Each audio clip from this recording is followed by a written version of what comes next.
one of the things that I think a lot of smart, ambitious young people are told is it's not, what you do, it's who you know type of thing.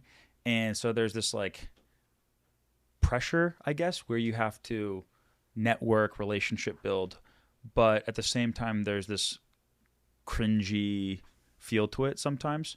So the question I wanted to start with for you is, what do people get wrong about networking, and what does it cost them to get it wrong? You need to have a team.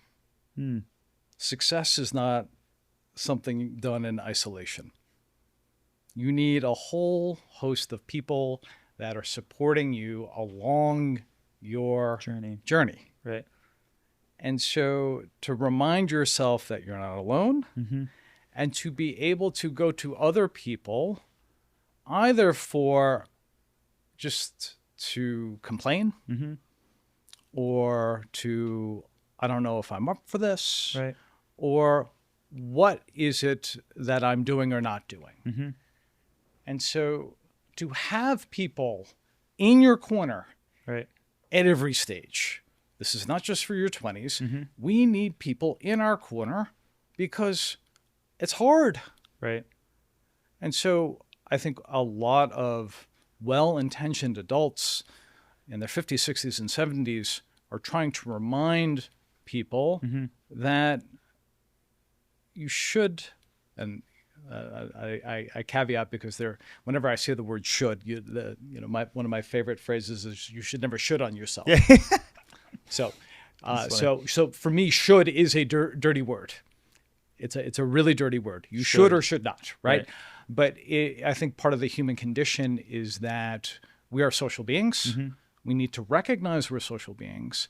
And I hope through this conversation that we redefine and reframe networking as a daily opportunity to connect. Networking as an opportunity to help others.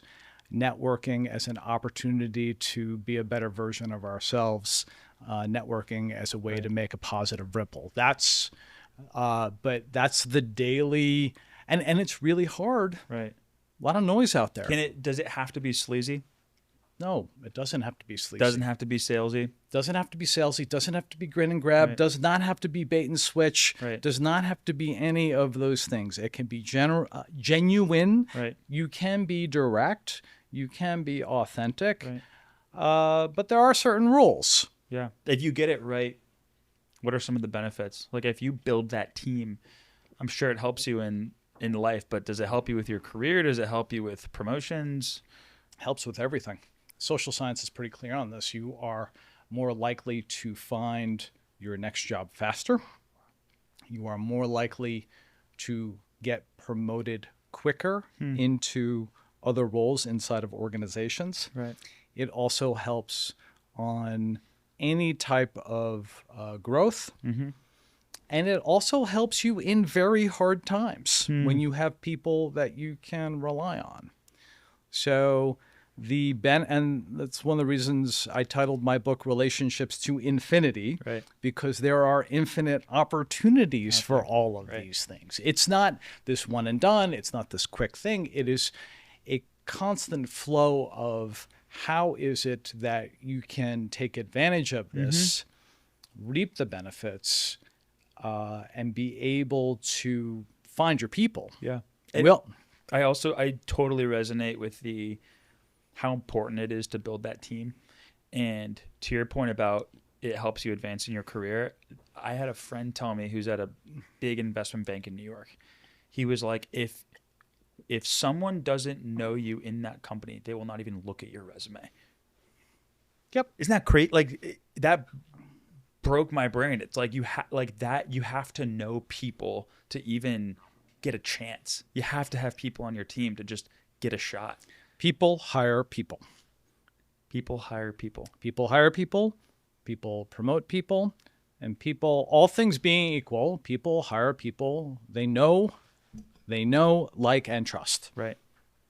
Too often, high school students, college students those in like their mid-20s are obsessed with being qualified, being smart. Right. They ignore this whole world of relatability. Relatability, likability, that whole world. It's like, well, look at me on paper, I'm qualified. Right. And everything you said, there are still people making those decisions.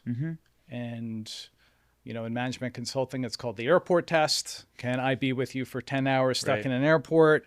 In law, it's can I be stuck with you in a conference room at 10 in the evening on a big deal test? Right.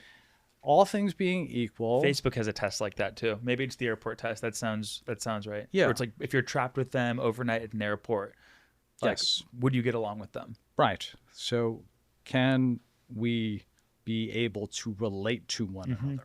And when you said a moment ago that networking is the art of assembling your team, what does team mean? Is that just like mentors? Is it random connections? Is it both? What does assembling your team mean? I mean, the way I view it is the totality of your relationships.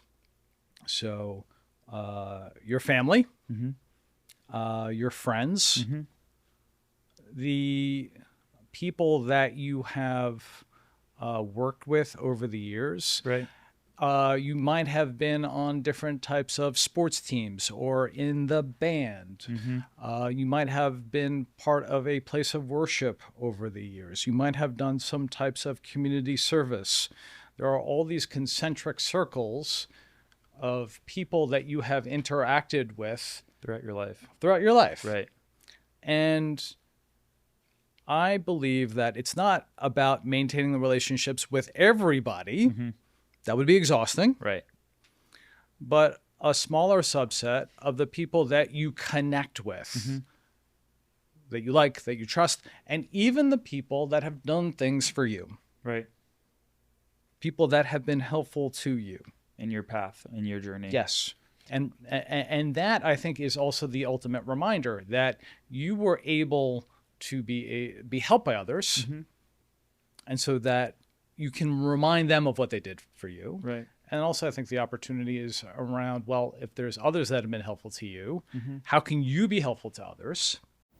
If you enjoyed this video, make sure you subscribe. And if there's a friend of yours who you think would benefit from watching this video, make sure you send it to them.